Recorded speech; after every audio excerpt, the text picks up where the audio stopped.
Et Spider-Man, c'est un criminel, voilà qui c'est. Un mercenaire, un ennemi public. Faut vraiment que tu te calmes, toi. Hein.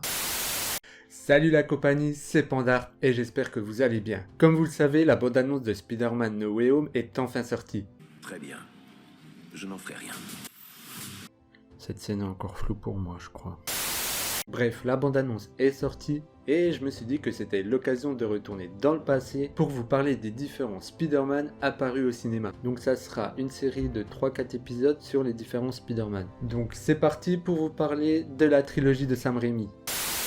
Vous en doutez, la création du costume de Spider-Man a eu plusieurs designs. Il y a eu tout un cheminement entre le premier concept art et la version finale utilisée dans les films. Bon ok, on ne voit pas énormément de changements avec la version finale, si ce n'est au niveau du masque, puisque les concept art voulaient au départ mettre à Spider-Man des yeux transparents sur le masque. Mais le risque de dévoiler l'identité de Spider-Man était trop risqué, donc tout simplement le projet a été annulé.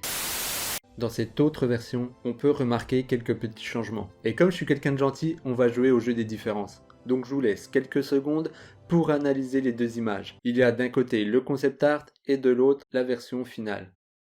Donc allez-y, réfléchissez. Je vous laisse encore un peu de temps. C'est bon pour vous?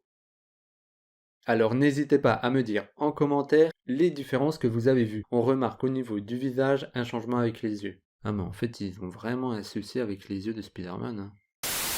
Bref, dans cette version, on voit que les yeux sont beaucoup plus grands et beaucoup plus blancs. Au niveau du costume, la zone bleue est plus grande et monte jusqu'aux épaules. On remarque également que l'araignée est beaucoup plus grosse. Mais cette version-là, ça vous rappelle rien? Attendez, je vous mets la scène.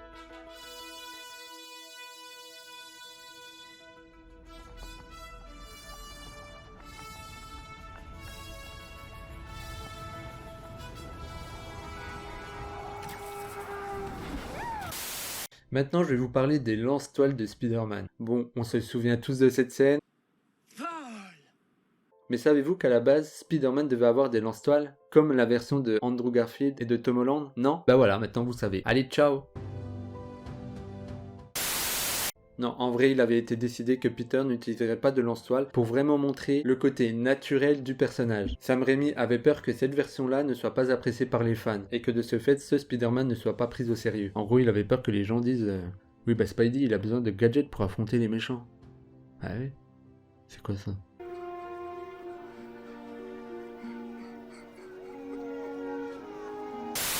Du coup, cette idée n'a pas été gardée, mais des concept art avaient été réalisés pour cette occasion. Voilà pour ce qui est de l'homme araignée, et n'hésite pas à me dire en commentaire ce que tu as pensé de la version finale pour son costume. Et si tu as eu d'autres idées, n'hésite pas à les partager. Bref, maintenant passons au grand méchant de Spider-Man, le bouffon vert. Au clair de mon planeur, ma petite araignée.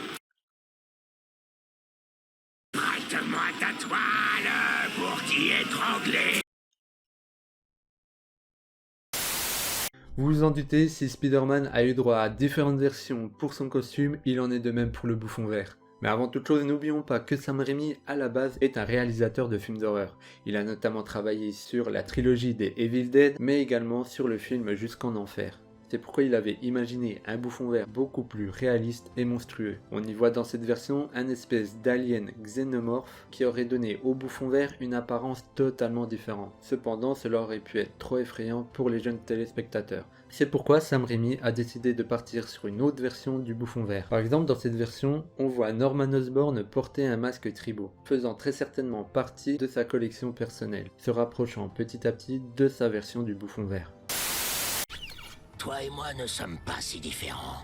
Dans cette scène, on voit le bouffon vert amenant Spider-Man sur les toits de New York pour avoir une petite discussion avec lui, quoi. Au cours de cette conversation, on remarque que les protections oculaires du bouffon vert sont rétractables. Comme le montre le concept art, le casque lui-même était capable de s'ouvrir, pour ainsi révéler le visage de Norman Osborn. Et on remarque également que la couleur violette était intégrée au costume du bouffon vert, se rapprochant de plus en plus des comics. Vous l'aurez compris, il y aura eu plusieurs concept art du bouffon vert avant sa version finale. Donc il est temps maintenant de vous parler du deuxième méchant de Spider-Man, Dr. Octopus.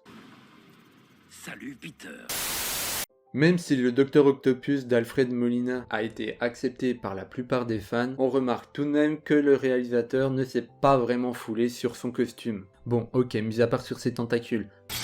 Sa vie ne tient plus qu'à un fil.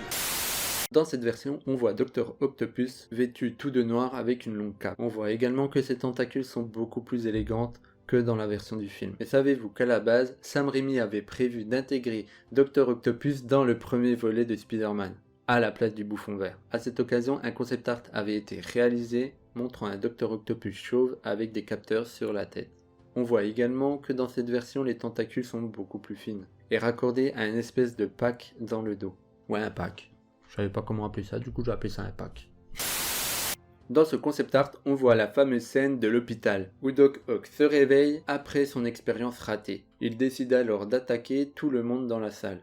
Je trouve que ce concept art parle à lui tout seul. Avec ses tentacules et tous ces gens apeurés, on reconnaît facilement la patte de Sam Raimi.